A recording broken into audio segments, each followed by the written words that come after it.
Welcome back. We keep grinding. Actually, my hand's recovering tomorrow, so I don't know how long I'm gonna be doing this for. Shouldn't take that long, to be frank. We'll do a few long days and get it over with. It's not too long.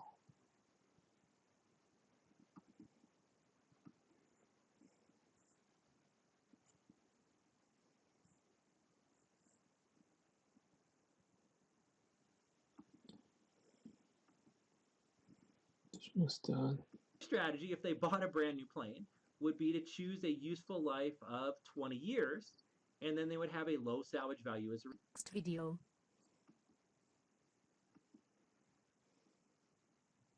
Hello, we need a liability, an unearned revenue liability. That's what we'll do in the next video when we continue the relic spotter case. I'll see you then. This is new. Hello, I'm Professor Brian Boucher. Welcome back. In this video, we are going to wrap up the final 4 adjusting entries for relic spotter. Let's get started. Transaction 25. The accountant asked, what about the prepaid advertising account? Recall that in transaction number 9, Park paid $8,000 up front on June 30th, 2012 for advertising through June 30th, 2013.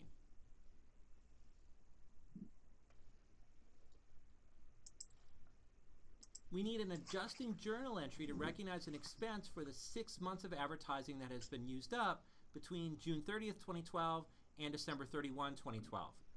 So we debit advertising expense to recognize the expense, and then we have to credit prepaid advertising to reduce the asset so that its balance now is how much is prepaid going forward. I got $4,000 by taking $8,000 that we prepaid for a year and realizing that half a year has gone by. So if you take half a year of $8,000, it's $4,000 for 6 months. How do you know that half of the prepaid advertising has been used up? What if most of the adverts ran in the first few months? Then, more than half has been used up. That's a good point. For deferred expenses such as a prepaid asset, we allow managers to either allocate it based on time, as we're doing here, or based on usage. For example, if the manager thought that the company would have 50 advertisements run over the next year, and so far this period 30 advertisements have run, then what the manager would do is take 3/5 of the prepaid asset as an expense this period and defer the remaining 2/5 to next period. So we allow managers to choose whichever method they want, either usage or time, based on what they think would best match the business activities of the company. The retailers, if the manager can choose which method to use, then the manager could choose the one with the lowest expense. How do we know what the correct and true method is? I hate to break this to you, but there's often no true or correct way to do something in the accounting system. I often characterize adjusting entries as the creative writing part of the accounting system. We give managers discretion on how to do their adjusting entries because we want them to best capture the true economics or the true business activities of the company. In other words, we give some creative writing to the managers, hoping they'll write better nonfiction books. But of course, there have been cases where managers have abused this discretion, where they've used the creative writing part to write better novels or fiction books. What you have to do is learn as much accounting as possible so that you know what the options are. Then think about managers' incentives to manipulate in a given situation and approach the financial statements with a healthy degree of skepticism, which you often need to do. We post this to T accounts, so we post a credit to prepaid advertising. Now the balance will be $4,000, which is how much is prepaid as of December 31. And we create an advertising expense T account with a debit balance. Transaction 26. The accountant asked, what about the notes receivable account? Recall that in transaction number 10, Park borrowed $5,000 from Relic Spotter at a 10% interest rate on June 30, 2012, with the principal and interest due in a lump sum on June 30, 2013.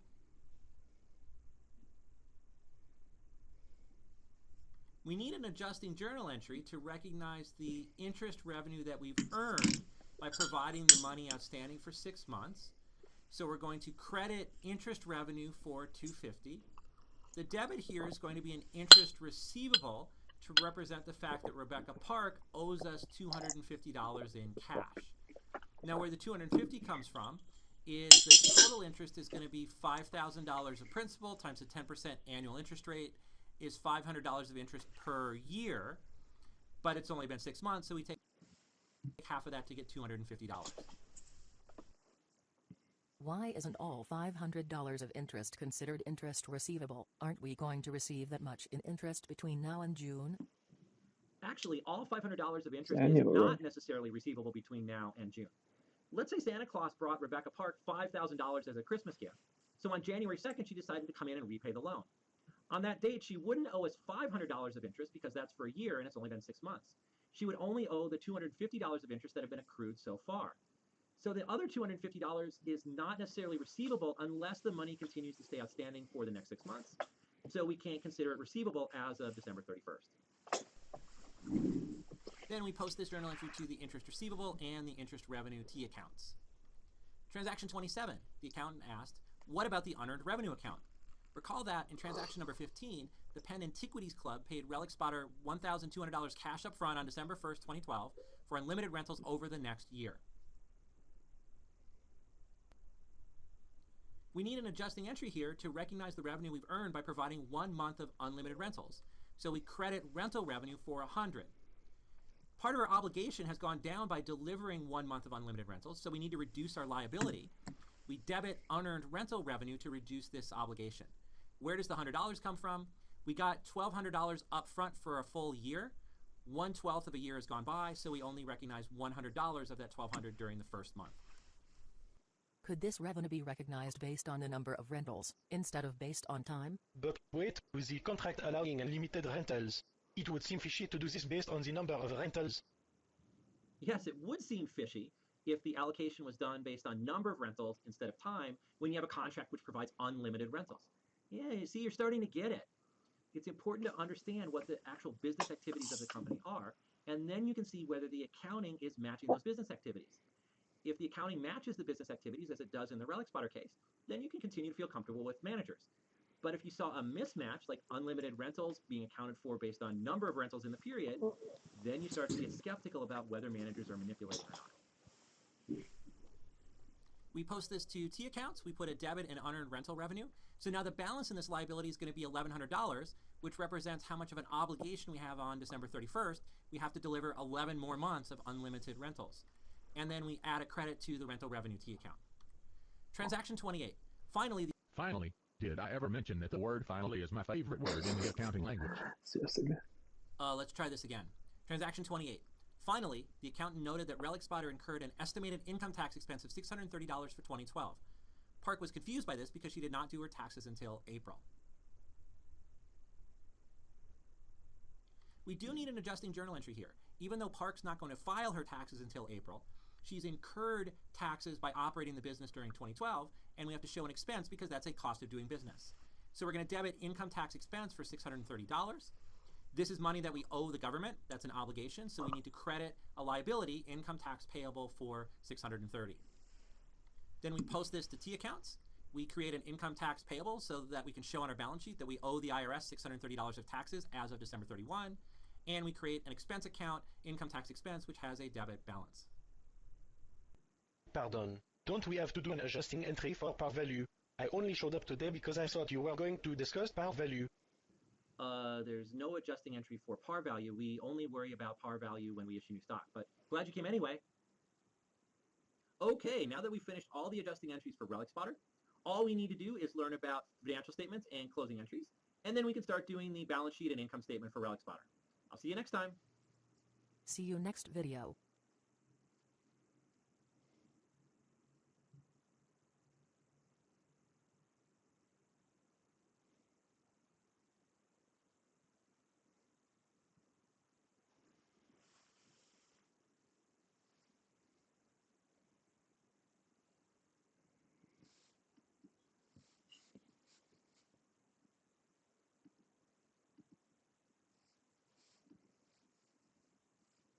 Hello, I'm Professor Brian Boucher. Welcome back. In this video, we're going to go to the last two stops on the accounting cycle, financial statements and closing entries. Then we'll go right into the Relic Spotter case and do the balance sheet and income statement and closing entries for Relic Spotter. Let's get started. Last video, we completed the adjusting entries for Relic Spotter. Now we can move on to the next two steps in the accounting cycle, putting together an adjusted trial balance and preparing financial statements. The adjusted trial balance is we just add everything up after doing adjusting entries and make sure our debits equal our credits. Then we're going to use those balances to put together financial statements. We're going to do the income statement first. Then we can use net income to update retained earnings and prepare the balance sheet. And then finally, we'll complete the statement of cash flows and the statement of stockholders' equity. Are you ever going to cover the statement of stockholders' equity? You keep putting it off. Yes, I will eventually cover the statement of stockholders' equity, but I'm not going to tell you when. You need to keep watching the videos because you never know when it's going to finally appear. The income statement generally has the following format. And I say generally because there's no hard and fast rules on how the income statement has to look, but what you're going to see is the most common format used by companies. On the top line, we have revenues or sales. And this is going to be revenues or sales from whatever you define as your core business. So when we get to Relic Spotter, it will be rental revenue from metal detectors and the sales of sundries. Then we subtract cost of goods sold to get gross profit. Cost of goods sold is the product costs, or the direct cost of producing this revenue. And then gross profit then would be interpreted as the markup over the product costs. Then we subtract operating or SG&A expense to get operating income. SG&A stands for selling, general, and administrative. These are all the period costs, all the other costs of running the business. Operating income would be a picture of the profitability of the core business. It helps answer the question of whether the company priced their product or services high enough to cover all the product and period cost of delivering those goods or services. After operating income, we subtract any interest expense or interest income, and then we adjust for gains or losses. Gains or losses we haven't talked about yet, but they're like revenues or expenses except they don't come from your core business. For example, if Relic Spotter sold their building and had a gain, we would put that gain here because they're not in the business of selling buildings. After you make those adjustments, you get pre-tax income. Then you subtract income tax expense to give you bottom line net income, which is also called earnings or net profit. You know, I always hear my boss talking about things being above the line or below the line. Is that magical line on this income statement? Yes, that magical line is operating income. Most investors and analysts use operating income as a key measure of the performance of the core business. So if the company has some kind of unusual expense, managers will see, is there any way that they can move it below the operating income line so that the performance of the core business looks better? So yeah, managers spend a lot of time worrying about whether unusual gains or unusual expenses will appear above or below this magical operating income line. For the balance sheet format, assets are listed first, and they're listed in the following order. First, we see current assets. These are assets that are going to provide benefits within the next year. And they're ordered by liquidity, which is how readily they can be converted to cash. So we always see cash come first, then accounts receivable, inventory, and then any prepaid assets, which actually never convert to cash. They're just deferred expenses. Then we have non-current assets, including the tangible assets, the property, plant, and equipment, and then the intangible assets, which would be things like software, trademarks, or this thing called goodwill, which we get from an acquisition, and we'll talk about later in the course. Then come liabilities and stockholders' equity, starting with current liabilities, which are obligations within the next year. Again, ordered by liquidity, so we'll see bank borrowings, accounts payables and other payables, and then deferred revenues and other non-cash current liabilities last in the section. Then we'll have non-current liabilities. These are liabilities that are due beyond a year. So longer-term bank borrowings and bonds, and then other types of liabilities like deferred taxes, which we'll talk about later, and pensions. Then we have stockholders' equity, where we start with the contributed capital, so the common stock, the additional paid-in capital, the treasury stock, and then retained earnings. I guess the virtual students went out for virtual coffee. Oh well, let's continue.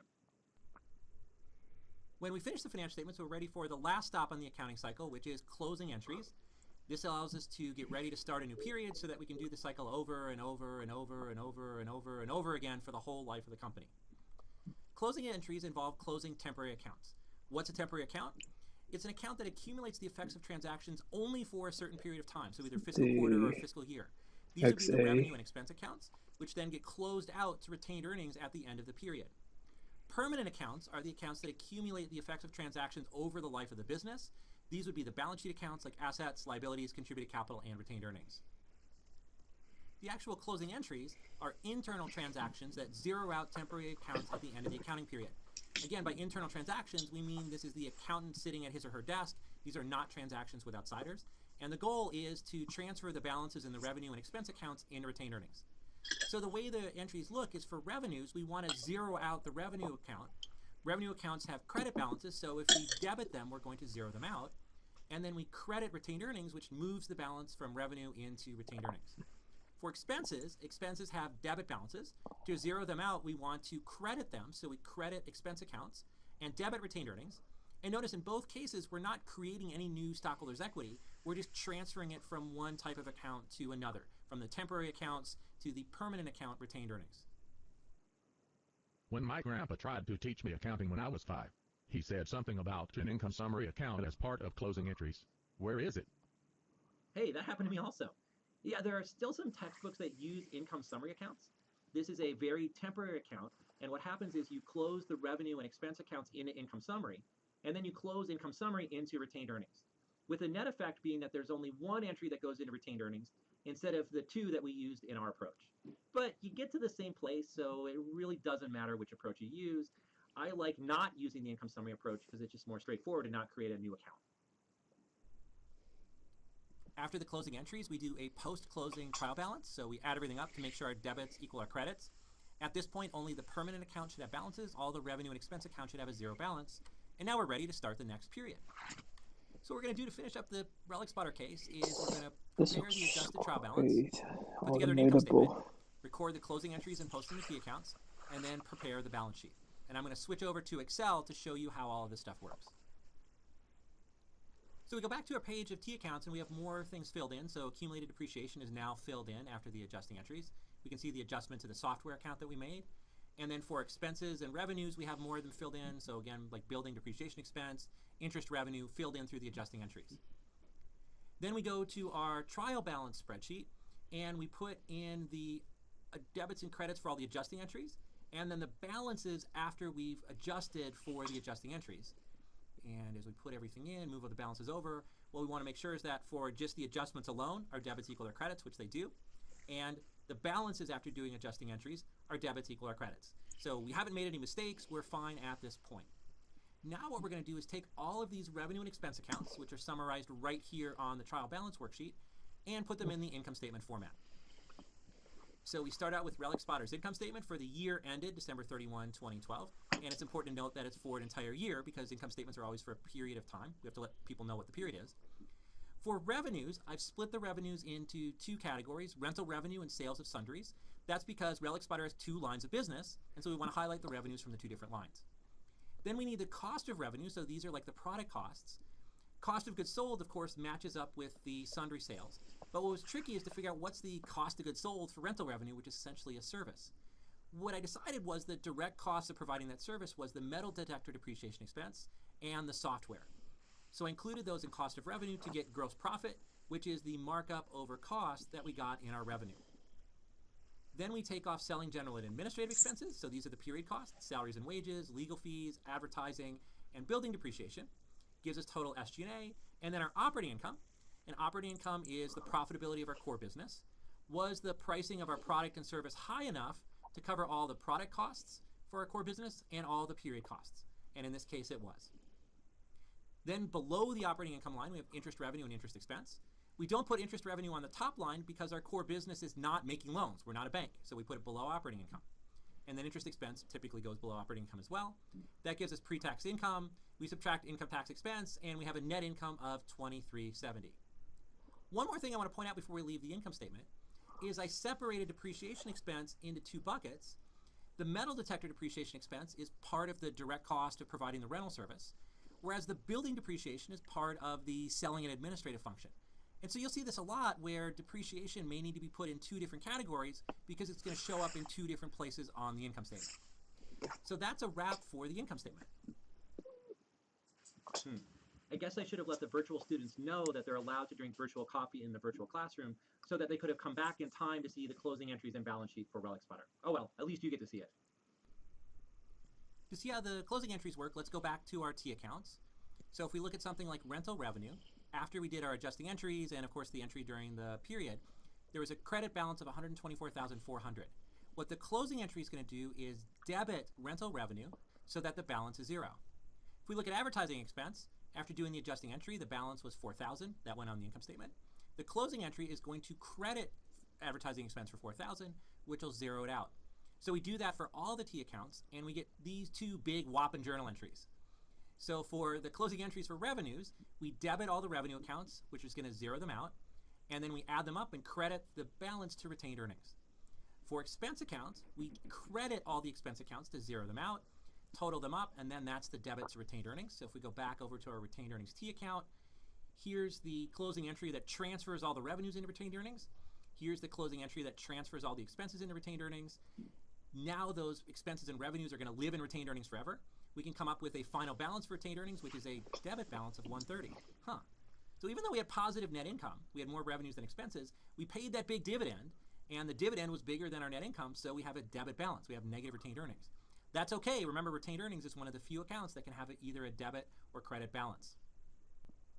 After posting everything to T accounts, we can go back to our trial balance worksheet, where we add a couple columns for the closing entries and the post-closing trial balances. Notice for the permanent accounts, you have the post-closing balance is the same as the adjusted balance because we didn't do anything.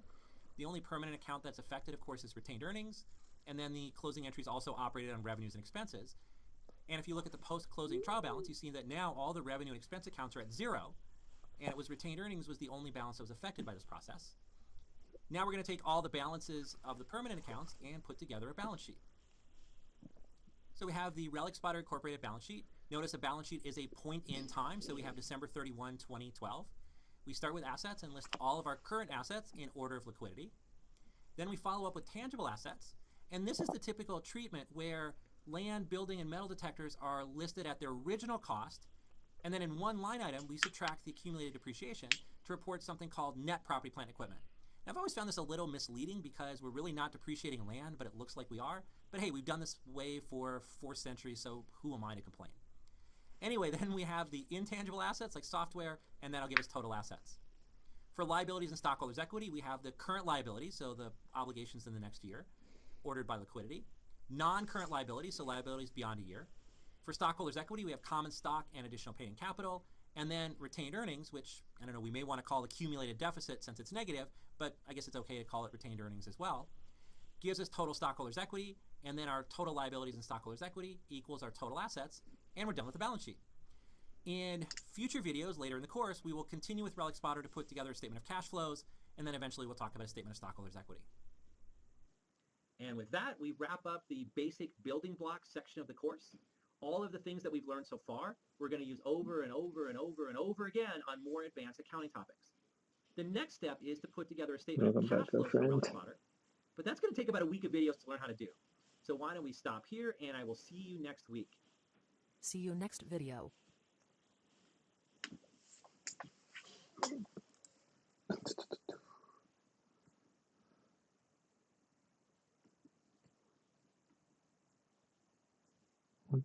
Hello, I'm Professor Brian Boucher, and welcome back.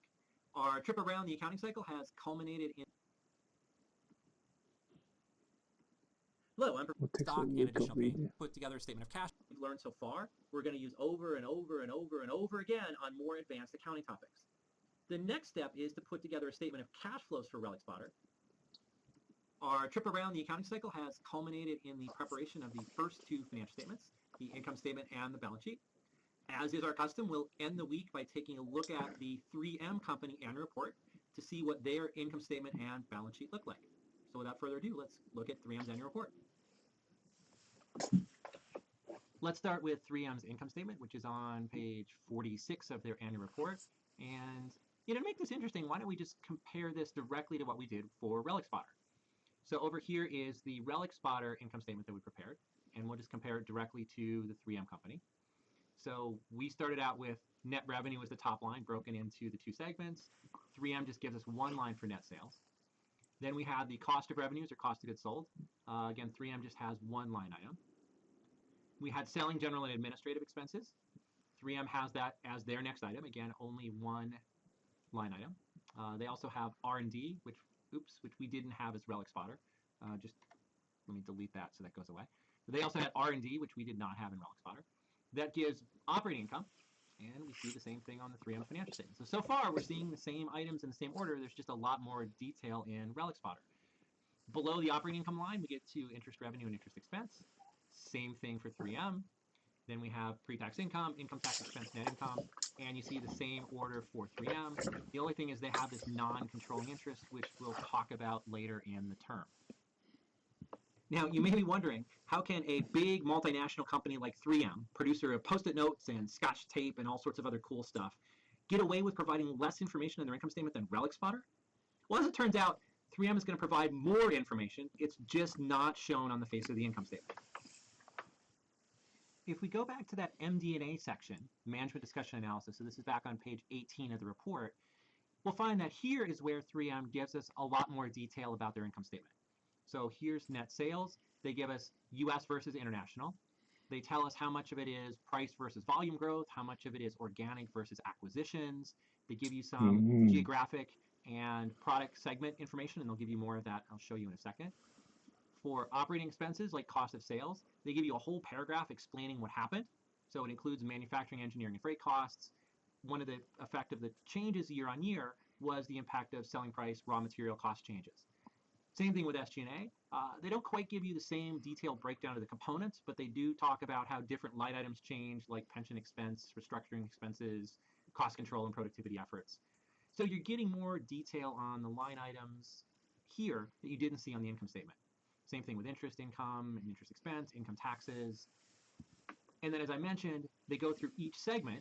And for each segment, like industrial and transportation business, healthcare business, consumer and office business, so this is the Post-it note segment, safety, security, and protection services, maybe this is Post-it notes. But in each case, they're giving you the sales by the segment, operating income by segment, and some details about what happened. So we do actually get more of the information than we see in the income statement, but you have to dig into a different part of the report to find it.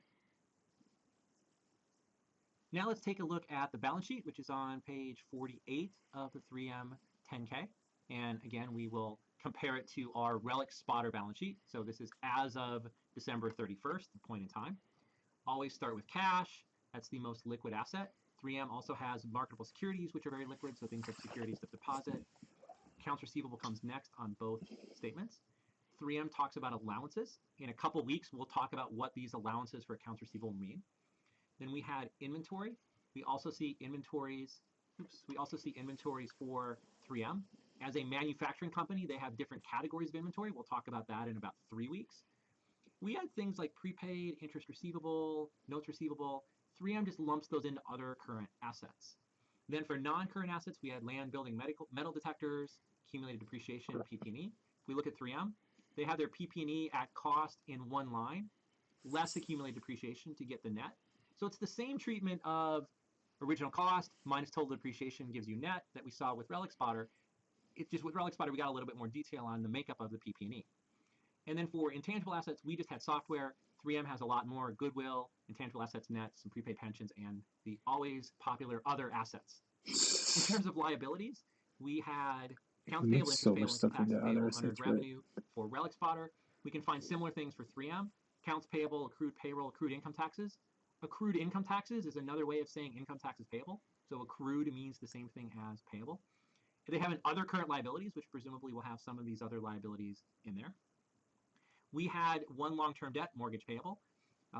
Here, 3M has their long-term debt. And as I talked about in the prior video, you can also put the current portion of that in current liabilities, as 3M does. Gets us down to total liabilities for 3M after there's a couple other liabilities that we didn't have for Relic Spotter. And then finally, for shareholders' equity, we had common stock, APIC, and retained earnings. So 3M common stock, notice it's a really small balance because their par value is really small, basically only 1 cent per share. So almost all of their contributed capital goes into APIC. Then they have retained earnings. And I think I said last video that retained earnings always comes last. Well, it didn't take long to find an exception to that. 3M lists treasury stock and accumulated other comprehensive income after retained earnings. We'll talk about what these two items are. We'll talk about these two items much, much later in the course. There's also this non-controlling interest stuff, which we'll talk about later. But then bottom line, total liabilities and stockholders' equity. And in Relic Spotter, our assets equaled our liabilities plus equity. And the same thing for 3M. No matter how big the company is, the two have to be equal. Wow, what a mess. So now you may be wondering, let's say I really need to know about prepaid assets for 3M. is there anywhere I can find them, because I can't just go with this other current assets because it's not going to tell me what I need to know about prepaids. In footnote 4 of the 10K, which is on page 66, 3M provides us some more detail on the balance sheet. So basically they break down some of those line items like other current assets, other assets, and property, plant, equipment, so that we can see our prepaid expenses, which we didn't see on 3M's balance sheet, was included in this total for other current assets. Property, plant, equipment at cost, so the original cost. Here 3M provides us the breakdown of land, buildings, machinery, construction, leases to get the gross property, plant, equipment. That's PP&E at cost. Same thing with other current liabilities. We get a breakdown into other kinds of payables. So there's other kind of trade payables, derivative liabilities, restructuring, employee benefits, and so forth. So what 3M decided to do was, instead of making their balance sheet 2 or 3 pages, they put as few lines as they could get away with on their balance sheet, and then provided a footnote which gave us a breakdown of some of the other line items. Now, there's not a section in the MD&A talking about these assets and liabilities in more detail, because basically the footnotes tend to be oriented around a lot of these accounts, and so we see more detail in the footnotes. So, for example, here's note 3, goodwill and intangible assets. This will tell us everything we need to know, hopefully, about goodwill and intangible assets. So the additional balance sheet information we get, we can usually go through the footnotes and dig it out. And so that's what we see for the balance sheet and the income statement for the 3M company. So that's a wrap for week 2. I hope to see you again next week, where we'll talk about preparing the statement of cash flows, the third of the 4 major financial statements. I'll see you then. Mm-hmm.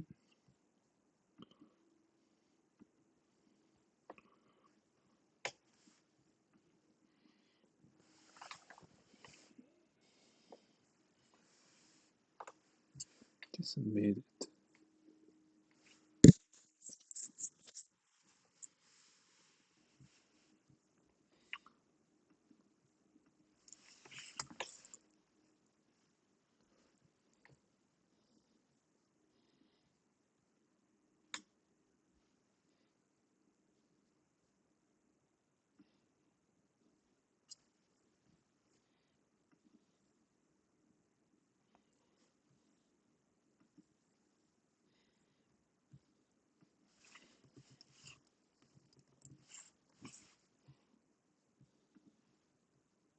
Google Career Certificates provide online training for in-demand jobs.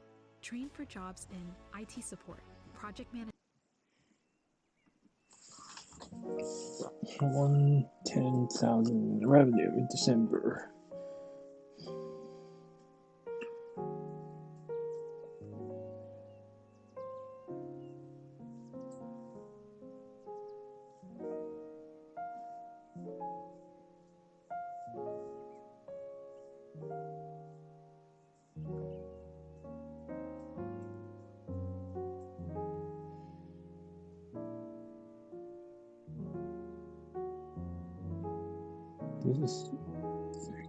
This is okay. Because we do the service in December.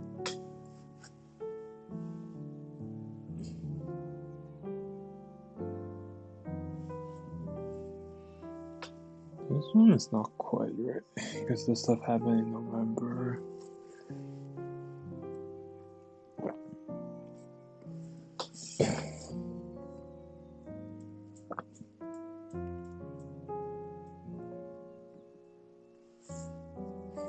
These 210 cents a bill for the. You got the rent received payable, so it's like it's common sense they will get paid, even though it may not be 100%.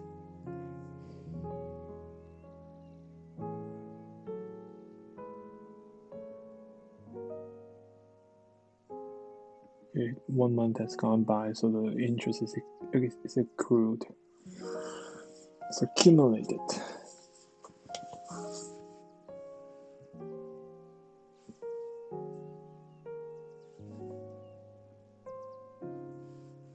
This one is just 1K because it's for the whole year. Has a new COO, starts working in January. Hasn't started working yet, so no.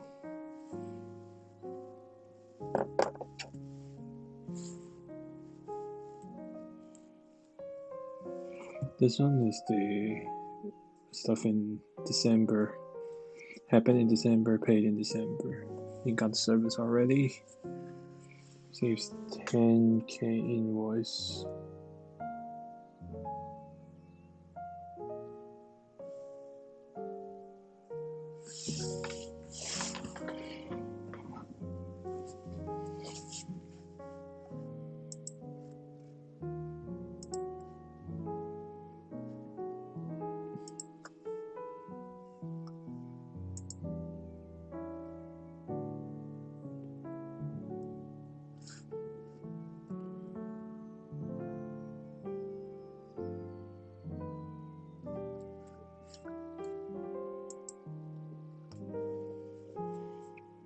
He received 10K invoice from the lawyer.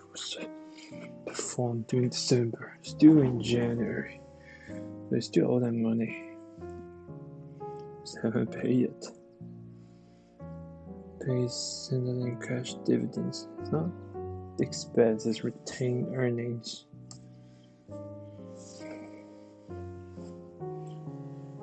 Which journal entry reflects the following transactions?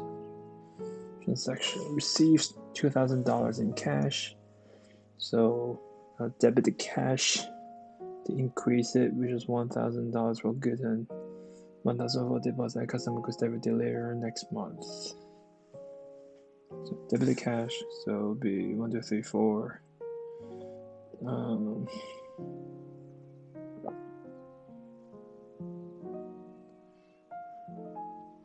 Credit inventory for 1 month.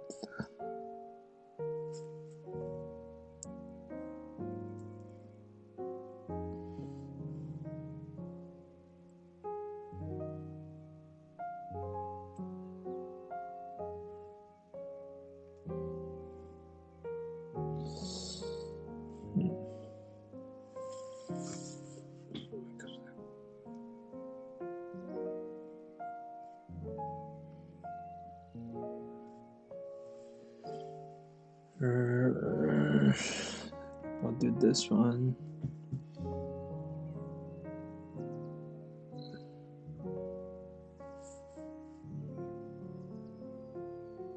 I'll just subtract the revenue. Oh, I think you should subtract the revenue.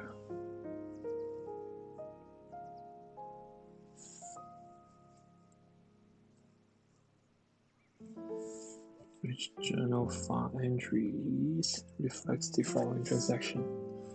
User receives 10,000 of cash from a customer who took delivery of goods that originated for quality.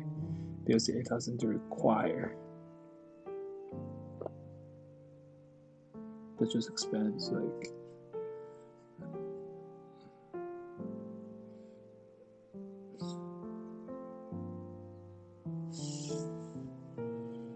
This.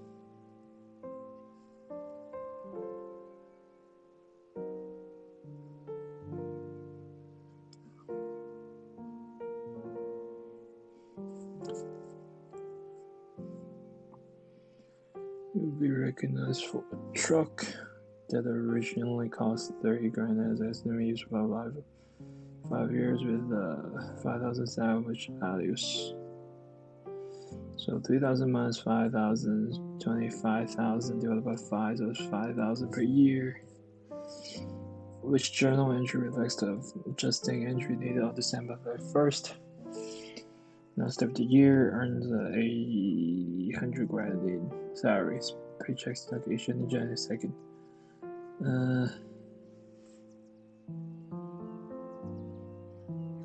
Credit.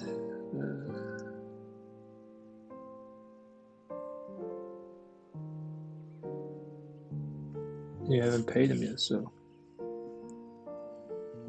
it's not cash. Which journal entry reflects the adjusting entry needed on December 31st? Purchase software for 10 grand. Expected life software is 2 years and no expected salvage value. Straight up 2 years.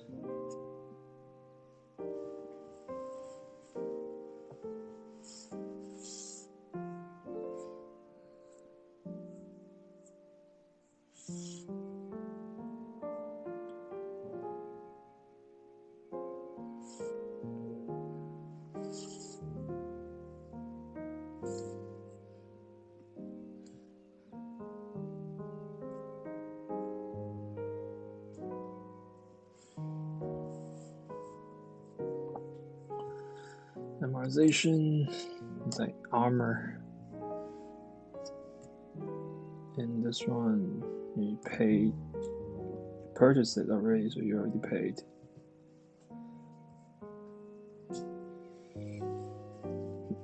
Entry reflects the adjusting entry on December 31st.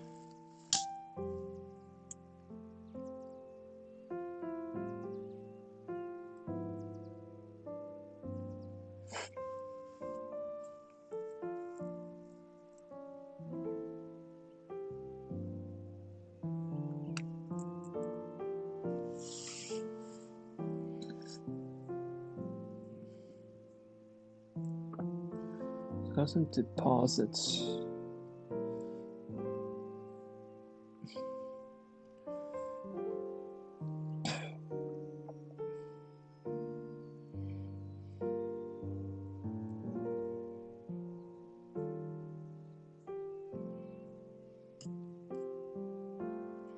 But they earn the revenue, just have to pay the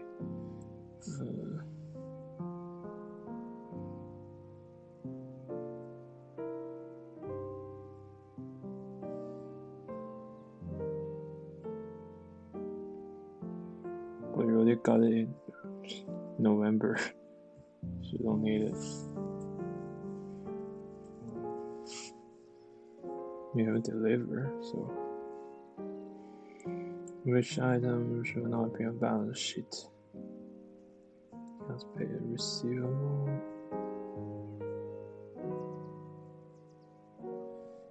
This one. It's the following temporary accounts. Cannot remember. I really can't remember. Not this one. Retain your name, baby. Yeah, not sure about this one. Can't grade it. So. Woohoo.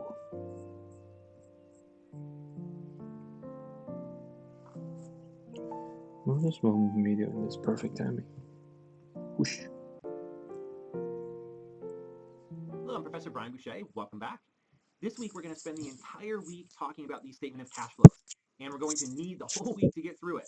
In this first video, we're going to talk about how to classify transactions into operating, investing, and financing activities, which is the first step toward putting together and then analyzing, which makes this a bit trickier than it first seems. To operating, investing, and financing activities, which is the first step toward putting together and then analyzing the statement of cash flows. We've got a lot of work to do, so let's get to it. The statement of cash flows is going to report changes in cash due to operating, investing, and financing activities over a period of time. So a period like a fiscal quarter or a fiscal year, any period between two balance sheet dates. Statement has the following format. Kicks off with net cash from operating activities, then cash from investing activities, and cash from financing activities. You add them all up, and that should be the same as the net change in cash balance. If the company does any non-cash transactions, like they trade a piece of land for a building, those have to be disclosed at the bottom of the statement of cash flows. Two other required disclosures. Companies must tell you cash interest paid and cash income taxes paid for reasons that we'll talk about in later videos. But these disclosures either will appear at the bottom of the cash flow statement or somewhere else in the footnotes. Cash is cash. It is what it is. Why divide it into three categories? You professors just have too much time on your hands. Do you always have to make everything so difficult? If you remember back to one of the first videos in the course, we looked at this example, Dave's car transport service.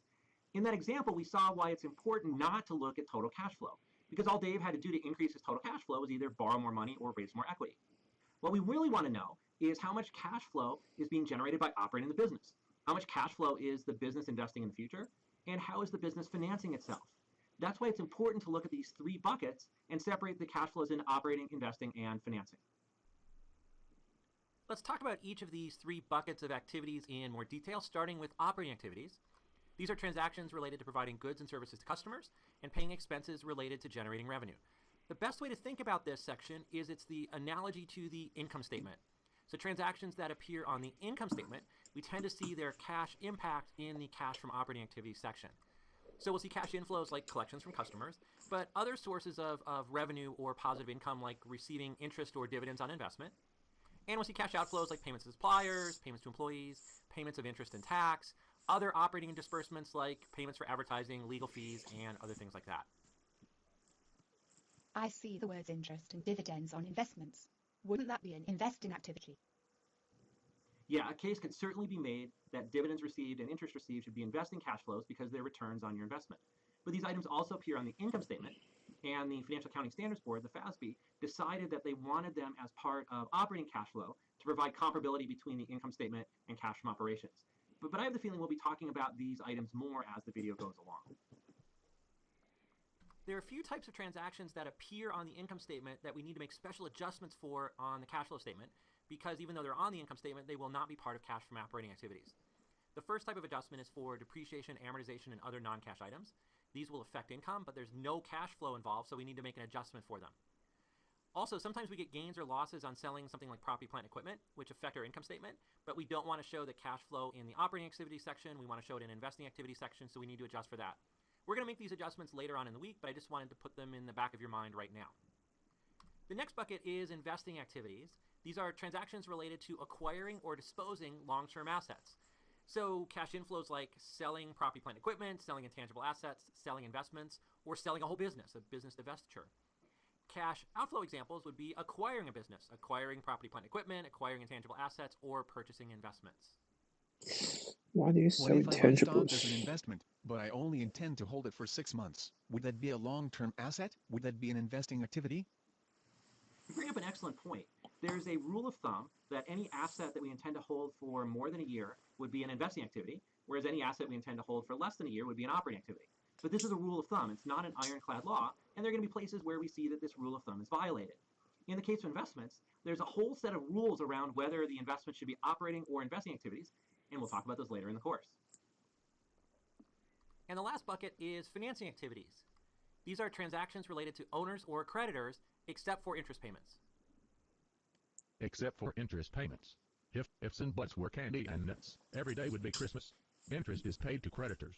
Payments to creditors are financing activities. Ergo, interest payments are financing activities. QED.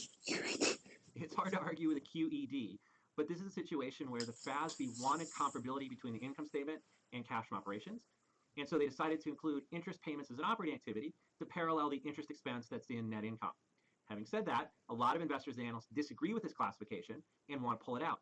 And if you remember earlier in the video, I mentioned that companies have to report cash paid for interest somewhere in their financial statements. That disclosure is there, so if people don't want cash paid for interest in operating cash flows, they can just find this disclosure and take it out. So what financing activities will include are cash inflows such as the money you get from issuing new stock or reissuing treasury stock. That's when you take the stock that you previously bought back, which we call treasury stock, and then sell it back to the public, or money you get from borrowings from banks or other creditors. Cash outflows include paying dividends to your shareholders, purchasing your treasury stock, so repurchasing your own stock, and then payment of principal on debt, but as we mentioned earlier, not the payment of interest. So putting it all together, the statement of cash flows is going to have these operating activities, investing activities, and financing activities listed in this order, showing you the 3 different buckets where a company's cash flow comes from or goes to during a period. I believe your classification of interest and dividends is not correct. After you quashed my question earlier, I texted my sister who works in Hong Kong. She confirmed that interest and dividends received are investing activities. What do you have to say about that? Well, I'm certainly not going to argue with your sister from Hong Kong, especially since we're both right on this one. As it turns out, this is one of those situations where the treatment under US GAAP is different than the treatment under International Financial Reporting Standards, or IFRS. I've been giving you the US GAAP treatment, but the IFRS treatment does differ. Let me jump back to the slide to show you these IFRS differences. We're talking about transactions where a company receives interest and dividends on investments, or pays interest or pays dividends. Under IFRS, interest and dividends received and paid can be classified as an operating, investing, or financing as long as the company is consistent. The idea is, as long as the company does the same thing year after year, investors and analysts will know where to find it and can make adjustments if they think it's necessary. But under US GAAP, these 4 items all have to be in the buckets that we show on this slide. There's no discretion. So that's one of the differences that remain between US GAAP and IFRS. Now that we've defined operating, investing, and financing activities, I'd like to do a simple example to show you what we can learn by dividing cash flow into these 3 buckets. So let's say we're a startup company. We're a pharmaceutical and we're trying to come up with a medicine that will prevent gray hair. Not that there's anything wrong with gray hair. So anyway, all you would have to do is pop a pill and you'd no longer have gray hair. As a startup company, we're likely going to have negative cash from operations. We may have an initial version of our drug that's working for which we get some revenue, but we have a lot of negative cash flows as we have a lot of operating costs in running the business, and we're also investing in R&D. Our investing cash flow is a big negative because we have to go out and create facilities and buy equipment and invest in all these long-term assets to get the business up and running. And then we have a big positive financing cash flow. We go out and raise money from the stock market or venture capital firms. We borrow money from banks or the public markets. We need all that money coming in to finance our investments and the negative cash from operations. The bottom line in this case is zero net cash flow. That doesn't necessarily need to be the case, but I will just carry that throughout. Now our company starts to have some breakthroughs. We move into the early growth stage. Drug seems to be working pretty well. People are taking the medication, the gray hair goes away, and we're starting to get positive operating cash flows. As more and more doctors prescribe our medicine, we get revenue that comes in and covers the operating costs. We still have big negative investing cash flow because we're trying to grow the business. And we're trying to invest in new property, plant, and equipment to meet demand for our drug. And maybe we decide to go out and acquire another company to diversify our product line. So maybe we acquire a company that makes pro-blonde medication. So you can take the pill and your hair will turn blonde, even if it was, say, dark brunette to begin with. Not that there's anything wrong with dark brunette hair either. So anyway, we have the big negative investing cash flow. We cannot fund that investing cash flow just out of operations. So we have a positive financing cash flow as we need to go out and raise money either from the stock market or from banks and other creditors. Hey, this is actually useful information. Can we get more of this? Hey, I'm glad you liked it. I've got 2 more examples, so let's get back to it. Next, our company moves into the mature phase of its life cycle. We've got patents on our anti-gray hair drug, our pro-blonde hair drug, and we can just print money as a result. There's a lot of revenue coming in, covering all the expenses of running the business, so we have a high cash from operations. We still have a fairly high level of investing cash outflows because we're still growing. We have capital expenditures that we need to have to meet the demand for our product. Maybe we're doing a couple of other strategic acquisitions. But now we're able to pay back some of the financing. So we have negative financing cash flows. We use the excess cash from operating after covering the investing cash flow to go out and buy back stock or pay back debt or maybe start to pay dividends to our shareholders. Then we move into the decline stage of our life cycle. All of our patents have expired. Customers can now buy generic anti-gray hair medication or generic pro-blonde medication. There's a few holdouts that still insist on buying our original name brand, but our cash from operations have gone down substantially. Our investing cash flows have also gone down substantially because we just don't have a lot of other ideas for new investments. And so what we end up doing is continue to have a negative financing cash outflow. We're taking our excess cash from operations and using it to buy back stock, repay debt, or pay dividends, which at this point is essentially just saying to our shareholders, we don't have any projects to invest in, so we're just going to give you the money and maybe you can find something to do with it because we certainly can't. And then I guess the last stage would be we either go bankrupt or acquired, and our cash flow statement would disappear altogether. So I think this video showed that it's fairly straightforward to classify cash flow activities into the operating, investing, and financing buckets, but it's not always straightforward. In the next video, we're going to apply these classifications to the relic spotter case, and there we'll see that there is judgment that does apply in some situations, which makes this a bit trickier than it first seems. I'll see you next video. See you next video. Cool. See you next video.